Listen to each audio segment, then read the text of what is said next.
निवडणूक खर्च निरीक्षक रामानाथन आर यांची आडाखेळ चेकपोस्ट नाक्यास भेट।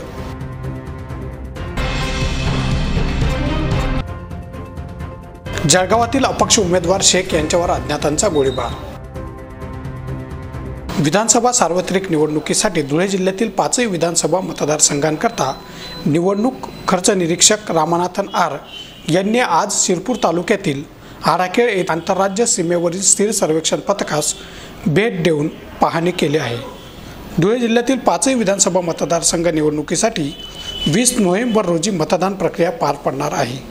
यासाठी खर्च निरीक्षक श्री रामानाथन आर यांनी आज आंतरराज्य सीमेवरील आडाखेळ येथील SST पथकास भेट देऊन पाहणी केली। त्यानंतर त्यांनी शिरपूर मतदारसंघात नेमलेल्या फिरते सर्वेक्षण पथकाची देखील पाहणी करीत आढावा जाणून घेतला। मतदानाच्या शेवटच्या 72 तासात करावयाच्या कार्यवाहीबाबत निवडणूक आयोगाच्या सूचनांनुसार कार्यवाही करून दक्ष राहण्याच्या सूचना सर्व पथकांना या प्रसंगी देण्यात आल्या आहेत। या प्रसंगी रामानाथन यांनी पथकास आयोगाच्या मार्गदर्शक सूचनांनुसार कार्यवाही करण्याच्या सूचना दिल्या असून त्यांच्या समवेत कार्यकारी अभियंता मुकेश ठाकूर हे देखील उपस्थित होते। चेहरा आणि शरीरावरील अनावश्यक केस, मुरुम, गोंधन तसंच चेहऱ्यावरील पुटपुळ्या, चेहऱ्यावरील व्रण, डाग, मोस, वांग या आणि यासारख्या अन्य व्याधींपासून आपण त्रासला आहात का? मग एवढी चिंता करताय कशाला? कारण लेसर मशीनद्वारे उपचार पद्धती आता आपल्या धुळे शहरातच उपलब्ध झाली आहे। गोंधन काढण्यासाठी अत्याधुनिक QC लेसर मशीन, आपल्या चेहऱ्यावरील तसेच त्वचेवरील विविध समस्यांच्या निवारणासाठी धुळे जिल्ह्यातील प्रख्यात त्वचारोग तज्ञ डॉक्टर भूषण चौधरी यांचं चौधरी त्वचारोग क्लिनिक, गली नंबर 4, पाट बाजार, धुळे।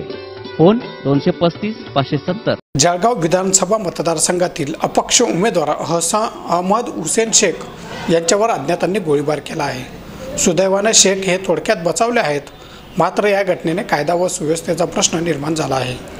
जळगाव शहर विधानसभा मतदारसंघासाठी अत्यंत चुरशीची लढत होत आहे। या मतदारसंघात अपक्ष उमेदवारी करणारे उमेदवार हुसेन शेख यांच्यावर अज्ञातांनी 3 राऊंड फायर करीत गोळीबार केला आहे।